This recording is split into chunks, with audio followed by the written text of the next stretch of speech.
Hello guys, and welcome to another TKGgames tutorial. In this tutorial, we're going to be solving problem 23 on project order. It states a perfect number is a number for which the sum of its proper divisors is exactly equal to the number. For example, the sum of the proper divisors of 28 would be 1 plus 2 plus 4 plus 7 plus 14, which equals 28, which means that 28 is a perfect number. A number n is called deficient if the sum of its proper divisors is less than n, and it is called abundant if the sum exceeds n. As 12 is the smallest abundant number, 1 plus 2 plus 3 plus 4 plus 6 equals 16. The smallest number that can be written as the sum of two abundant numbers is 24, which is 12 times 2 or 12 plus 12.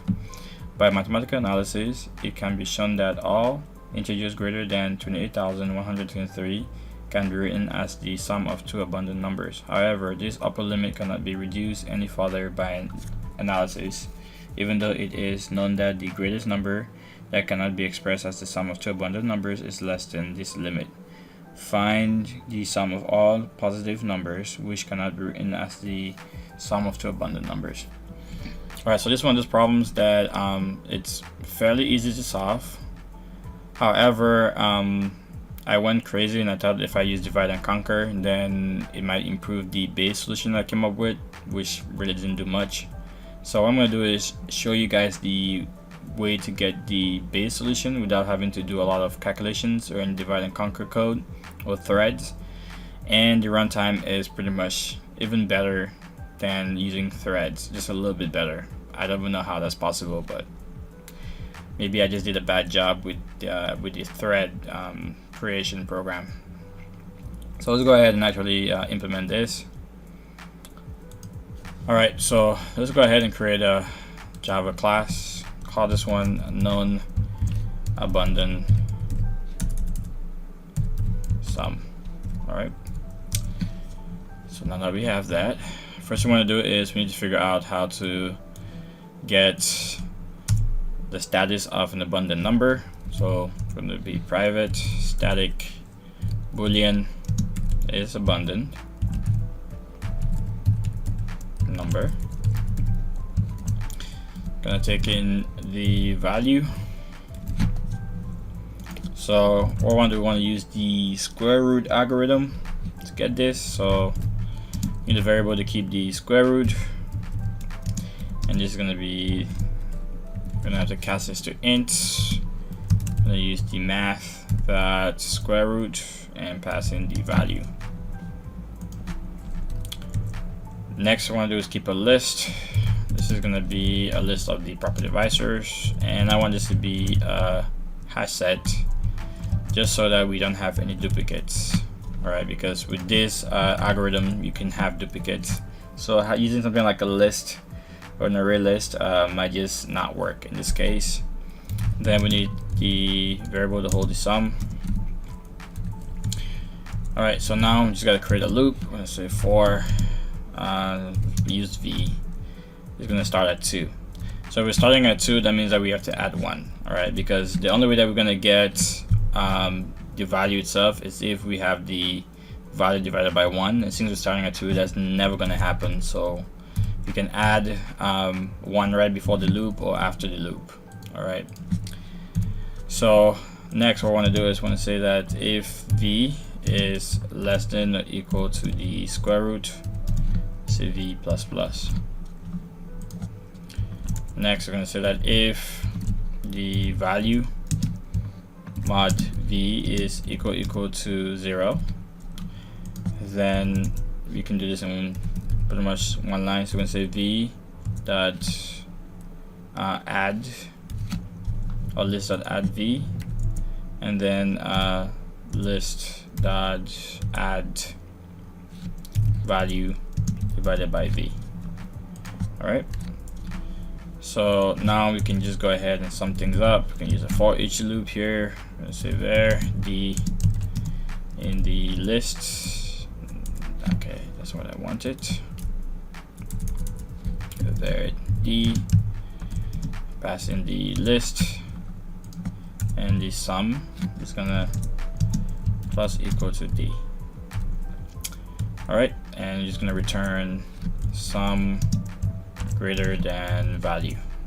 Alright, so now this will tell if this number is abundant or not.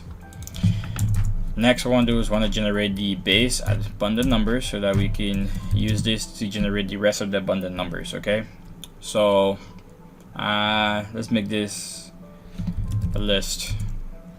I was going to use an array, but the list will work just better. So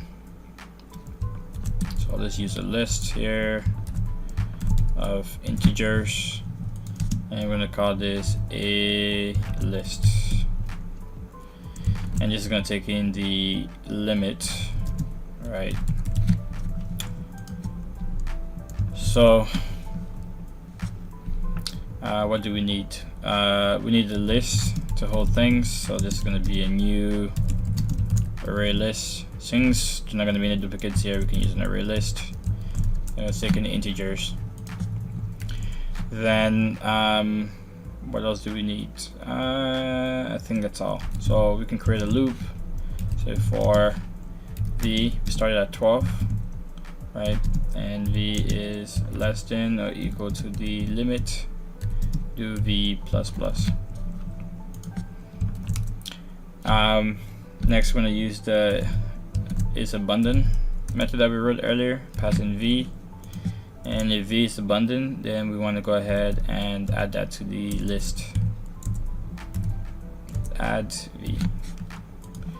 Then we can just go ahead and return the list. And that's it. Next, we want to actually go ahead and solve the solution. Get the solution. So we static int. Just put a sum. A sum for abundant sum, and this is going to take the limit. So what I want to do is first we need to create an array to hold the possible abundant numbers that could be gotten from two abundant numbers. And remember that this is going to be less than 28,000. This is going to be less than or equal to 28,123. So we can create an array of that size, right? It's going to equal to new int array. I'm going to do limit plus 1, because well, the array size is going to end at 22, right? So instead of 28,123 is going to end at 122. So we need to add one more to the size to get 123. All right. Next, what I'm gonna do is just get the list. So kind of list is gonna be equal to a list, and then we're gonna pass in that limit to get that list. So now what I want to do is want to actually get the possible combinations, right? So we're gonna save there. I'm gonna use O for outer loop, right? And actually O is gonna be equal to 0. And then O is going to be less than list dot size, do O plus plus. So, and then for the inner loop, I'm going to use I. All right, so we can say where I is going to equal to O. I is less than the list dot size, I plus plus. Then we're going to keep track of the sum. It's going to say sum is going to equal to list dot get O, which is the outer, plus list dot get I. Next, we're going to say that if the sum is less than or equal to the limit, then what we're going to do is we're going to say that the array with the sum subscript is going to be equal to sum. So remember, since it's going to be an array, it's going to be all zeros, right, for the initial numbers. So we can just say that if the index is equal to 0, right, then we can add that index location. Or we can say that if the array that sum at that index location is not equal to the index, then we can just add that location, all right, add that that index. So now we're done with this. We can create a for loop and say for var index equals to 1, index is less than the limit index plus plus, right? And then we're going to say that if the array with the index subscript is not equal to the index, and then create a sum variable. So I have to create a sum variable. We're going to say var sum is going to equal to 0, and then we're going to say that the sum plus equal the index, and then we just have to do is return the sum. Alright, so all I have to do left is to see the output.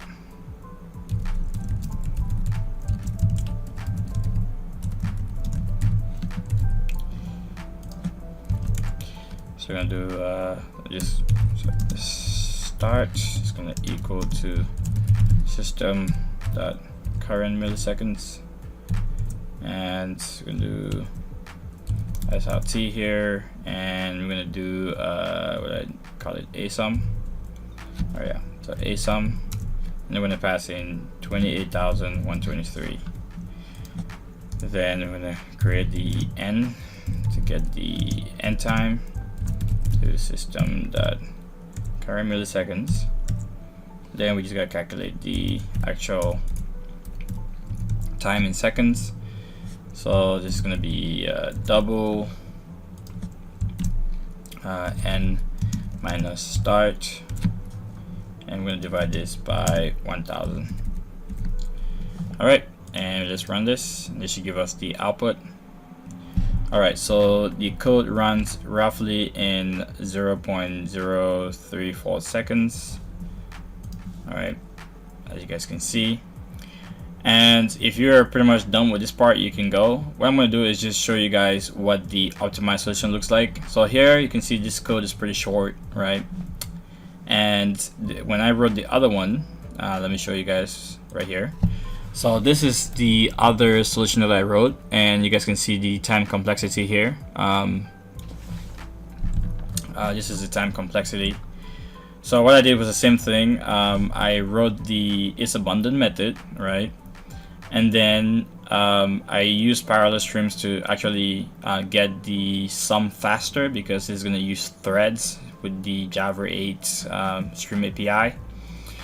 Then what I did was to get the amount of threads, I just used the available processors on my machine, and then I created a for each loop, and then I did some calculations to each thread to calculate a range of numbers, so it can start from 12 to 1000 or 7000, whatever number divides 28,000 divides into the amount of cores, right? So roughly, if you bought the numbers, it's roughly about a few thousand, so about 7,000, something like that, or less than that, or 4,000. So it just adds the numbers and then calculates the ranges, and then it returns back the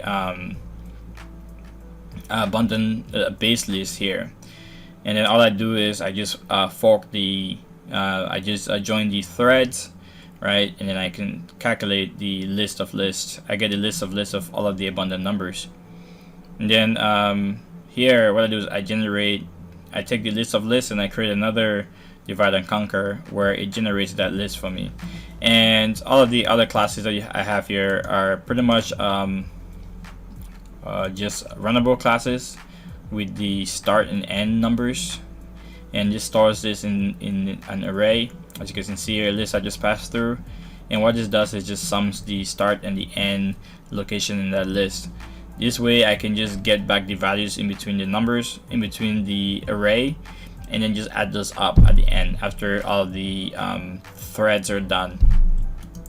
And here I'm just going through the list of lists here, and I'm only running one list at a time, right? So I'm taking one list from the list of lists, and then I am generating all of the abundant numbers that correspond within the single list from the bigger list. So that way it's taking less time as well. But like I said, with thread creation, it takes time, so that might be the reason why the algorithm runtime also matches that of the other one. So if I were to go back here and run this, actually the runtime should be roughly the same as the other one, just a little bit better. Alright, the reason is because I'm using only 8 cores, so I'm just saying go into my machine and just take the active threads on my machine, the available cores on my machine. However, if I were to go ahead and let's see, let me comment this out, and instead of just doing that, let me make this 10. Okay, so just a little bit over the amount of cores. That should be a little bit faster, I think. So to get me the same thing, let's try 12 threads and see how fast that is. So with 12 threads, it actually increases decreases the time just by a little bit, but not that much. So it's always good to use the available cores on your machine, so that you kind of limit time splicing. So that's what I did. But as you guys can see, compared to the other code that I wrote, that we just finished writing for this tutorial, and this one, it seems like a lot more work, and this took me roughly about 50 minutes to do. So I